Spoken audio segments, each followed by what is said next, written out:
आज का ये समाज दुखी है, परेशान है, समस्या है, रोजी पूजी में बरकत नहीं होता, सोचता है कार पूरा नहीं होता, कार बनते बनते बिगड़ जाता, कर्ज से मुक्ति नहीं मिलता, कोर्ट कचहरी का केस का चल रहा, रोग बीमारी लगा हुआ है, दवाई सूट नहीं करता, विवाह शादी में बाधा है, बच्चे पढ़ लिख के बेरोजगार हैं, उनको रोजगार नहीं है, घर में शांति नहीं है, कुमति कुबुद्धि है, हर चीज उल्टा होता जा रहा है, तमाम समस्या है।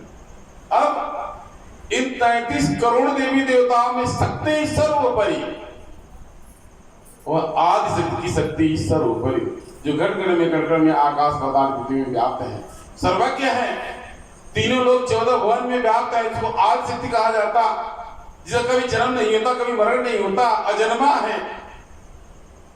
उस आदि शक्ति की शक्ति को न पानी भिगा सकता है, न अग्नि जला सकता है, न कोई शस्त्र भेद सकता है, न धूप सुखा सकता है, न कोई मार सकता है, न कोई काट सकता है। जो सर्वज्ञ है उसे आदि शक्ति कहा जाता है। आदि शक्ति से बढ़कर की कोई शक्ति नहीं है। वह आदि शक्ति गड़गड़ में समाई है। आदि शक्ति की कृपा से पंचतत्व बना, पंचतत्व में जगदम्बा का वास हुआ, जगदम्बा ने पंचतत्व में निवास लिया और जगत का निर्माण हुआ। जगत का निर्माण हुआ, चिर जल पावक गगन समीरा, इनका निर्माण हुआ और आदि शक्ति उसमें समा गई, उस पंचतत्व में समा गई। पंचतत्व का निर्माण होने के उपरांत जगत माता ने यानी जगत जननी जगत माता का रूप लिया। जगत माता पिता बन करके सृष्टि का शुभारंभ किया, जीवों की उत्पत्ति किया।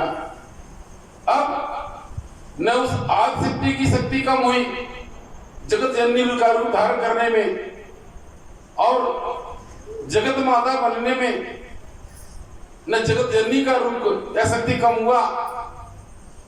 आदि शक्ति का ही रूप जगत माता या जगत जननी में, जगत जननी का स्वरूप उन्हीं का रूप जगत माता में। अब जीवों की उत्पत्ति हुई, वहां नर नारी किन्नर गंधर्व सब उत्पत्ति हुई। अब जगत माता पिता का स्वरूप संपूर्ण जीवों में, ब्रह्मांड में, समस्त कीट पतंगों, जीव जंतु पक्षी किन्नर गंधर्व सब में वास। अब उनके द्वारा जितने जीवों का जन्म हुआ उनमें सब जीवों में वास। मानिए बच्चे भाग कहां जाएगा, पंचतत्व में। हवा के रूप में माता जी की शक्ति है, हवा को छोड़ कोई बाहर नहीं भाग सकता। अब सोचिए हवा छोड़ के भाग जाए, इसे पर नहीं हो पाएंगे। ये धरती को छोड़कर क्या भाग नहीं पाएंगे।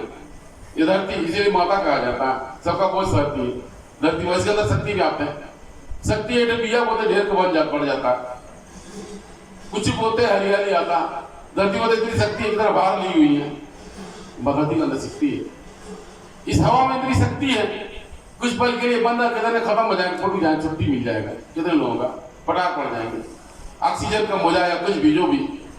ये तो नमो मनैया वो से थोड़ा लेके आया था, हमने यह रखा। जैसे आपका जन्म हुआ था, आप जन्मते आपका नाम थोड़े रखा था, आप जन्मते आप फलाने नहीं थे। आप जन्म माँ के गर्भ से गिरे तब तक आप फलाने नहीं थे, माँ के गर्भ में जन्म लेने के बाद तब आप फलाने हुए। इसके ऊपर कलियुग थे, उस ईश्वर का अंश थे, उस जगदम्बा का अंश थे। तो उसी प्रकार से वो आदि शक्ति जगदम्बा महामाया विभिन्न रूपों में, स्वरूपों में धरा पर अवतरित हुई, प्रकट हुई हो और उनकी शक्ति में कोई कमी नहीं आई। सबकी शक्तियां अलग अलग रूप से विभाजित। अब जिसने आपको धरती पर भेजा है उसी को मारने और बचाने दोनों का अधिकार है। कितने खेल को खेल करते वक्त मुंह आएगा करते मार ठार खत्म कर, इतना आसान है, इतना आसान क्यों मार ठार, इतना जीव आसान है कि जीव तुरंत मुंह दिया खत्म कर दिया, कोई झट से तोड़ दिया, फिर तबाह कर दिया, बर्बाद कर दिया। अरे सबसे बड़ी जगदम्बा है, बिना उनकी अनुमति के कुछ नहीं होता। ये वेद शास्त्र में श्रवण करते हैं, इसमें शास्त्र बताते हैं। यानी समस्त देवी देवताओं का जन्म जगदम्बा के चरण शरण से, जीव जंतु पक्षी किन्नर गंधर्व सर्व उस आदि शक्ति की इच्छा से। जगदम्बा ही सबसे बड़ी है, साथ में बड़ा मिलता है। अब अलग अलग वेद शास्त्र पुराण पढ़ेंगे, शिव पुराण पढ़ेंगे, शिव जी उसमें मेन है। विष्णु जी का पढ़ेंगे तो विष्णु जी उसमें वो मुख्य, बाकी देवताओं के नाम के पीछे है, घूम रहे हैं। जौने देवता का पुराण है वो सर्वोपरि है और बाकी देवता उनके पीछे घूम रहे हैं। संतोषी माता में बाकी उनके आगे पीछा है।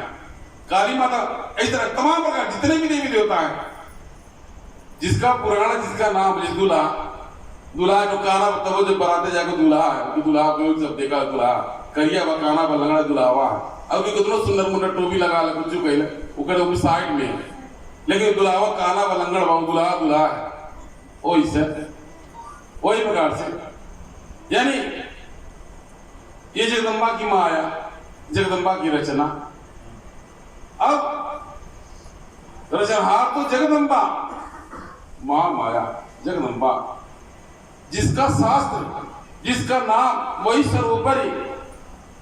किंतु श्रीमद् देवी भागवत एक ऐसा भागवत है, या श्री देवी गीता एक ऐसा शास्त्र है जिस शक्ति को सर्वोपरि बताया गया। शक्ति सर्वोपरि, सर्वगुण सर्वकला संपन्न है। शक्ति से संपूर्ण ब्रह्मांड है, भगवानों की उत्पत्ति है।